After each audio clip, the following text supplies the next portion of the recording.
Olá pessoal, tudo bom? Vamos assistir mais uma aula de Química. E no final do vídeo, não esqueça de dar o seu like. Abraço! Nessa aula iremos estudar as ligações químicas. As ligações químicas são as interações que ocorrem entre os átomos para atingirem uma estabilidade eletrônica.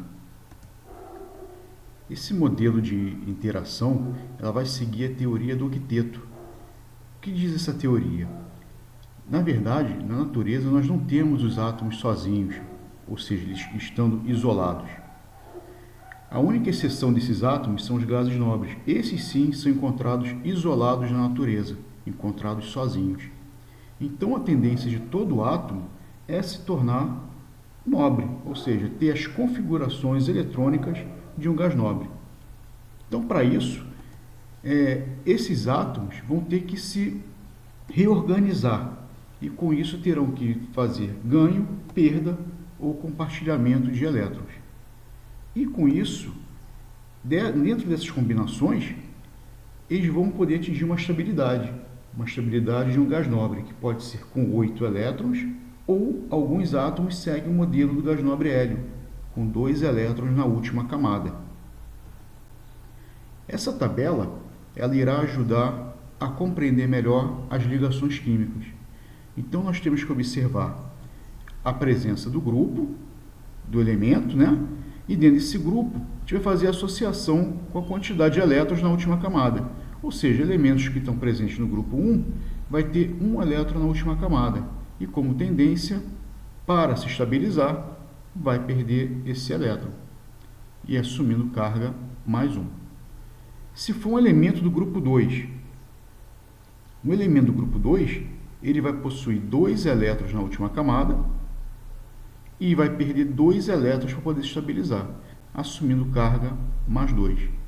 Então isso vai de acordo com a posição dos elementos na tabela periódica.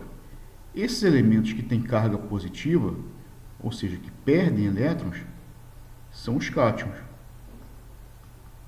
E, na verdade, são oriundos dos metais. Os que recebem elétrons, ou seja, assumindo carga negativa, são os ânions, provenientes dos ametais. Aqui no grupo 14, nós temos que ter uma atençãozinha, porque no grupo 14 ele pode tanto ganhar quanto pode perder elétrons, uma vez que nós temos ali no grupo 14 uma divisão da classificação dos elementos. Nós temos uma parte de elementos que são metais e outros que são ametais. Então, por isso que pode ganhar ou perder. Essa observação dessa tabela, ela só serve apenas para elementos representativos. Os elementos de transição, eles fogem a essa regra, eles fogem a esse modelo de tabela. A observação também em relação ao gás nobre. Os gases nobres, eles vão ter 2 elétrons ou 8 elétrons na última camada. Essa quantidade de 2 elétrons, já falei com vocês, equivale ao hélio.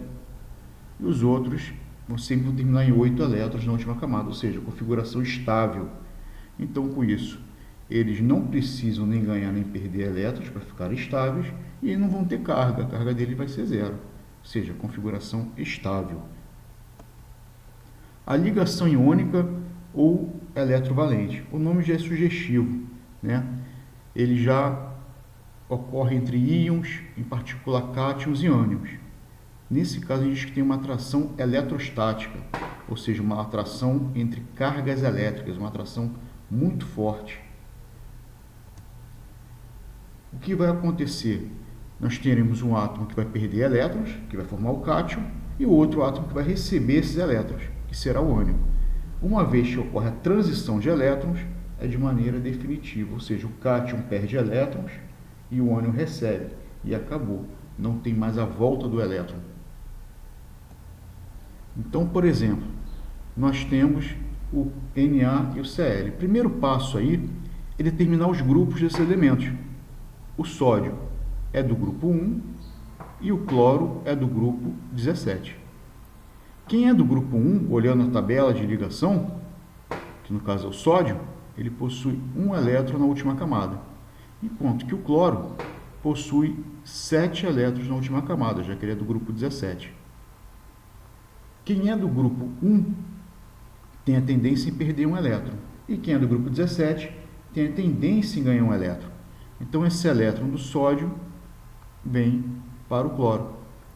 Com isso, o sódio perde um elétron e o cloro ganha um elétron. Então, nós vamos ter a formação do composto NaCl. Essa aqui é chamada de fórmula eletrônica. Ela é eletrônica porque ela tem os elétrons fazendo a ligação. Nós temos também outro tipo de fórmula, que é através dos íons. O sódio, como tem carga mais 1, vai se juntar com o cloro, que tem carga menos 1. Então, o positivo do sódio cancela o negativo do cloro, sobrando o NaCl. Essa aqui é chamada de fórmula iônica, porque nós estamos apresentando os íons aí. Um segundo exemplo é entre o potássio e o oxigênio. O potássio é do grupo 1, potássio é do grupo 1, deixa eu falar aqui,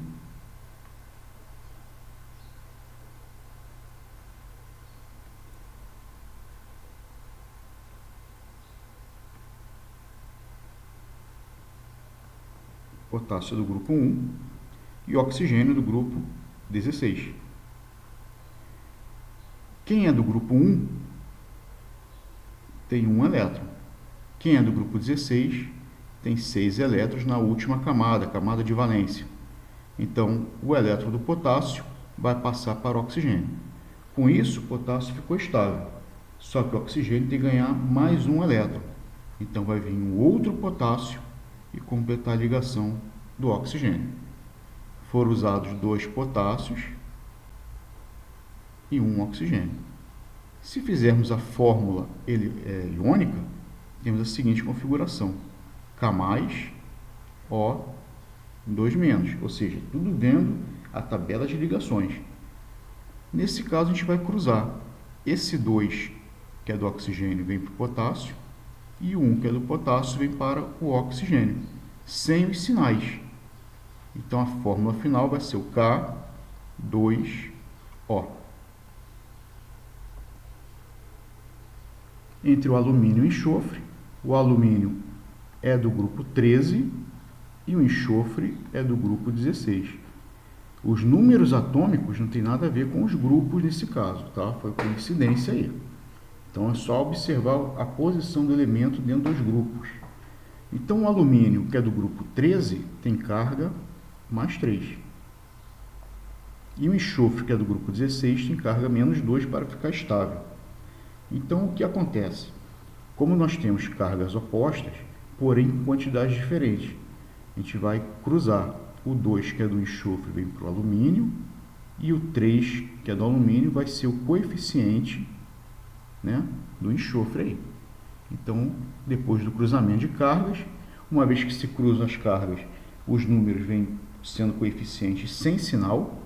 Então, vamos ter o Al2S3. Um outro exemplo é entre o cálcio e o oxigênio. Mesmo procedimento. Cálcio é do grupo 2, oxigênio do grupo 16. Quem é do grupo 2 tem carga 2+, ou seja, vai perder 2 elétrons para ficar estável. E quem é do grupo 16, carga 2-. Nós temos 2 positivos e 2 negativos. Então, a gente pode cancelar. São cargas opostas com a mesma quantidade. Então, a gente cancela e vai juntar o que sobrou. CaO, óxido de cálcio. E um terceiro exemplo. Agora a gente está trabalhando com íons diretamente. O ferro é um metal de transição. Então, nesse caso, o 3, que é do ferro, vem para o cloro. E o 1, que é do cloro, vem para o ferro. Então, teremos a fórmula FeCl3. Então, fizemos aqui, nesses 3 últimos exemplos, apenas fórmulas iônicas, que podem ser representadas sem problema algum. Basta olhar a tabela de ligações. As características de compostos iônicos.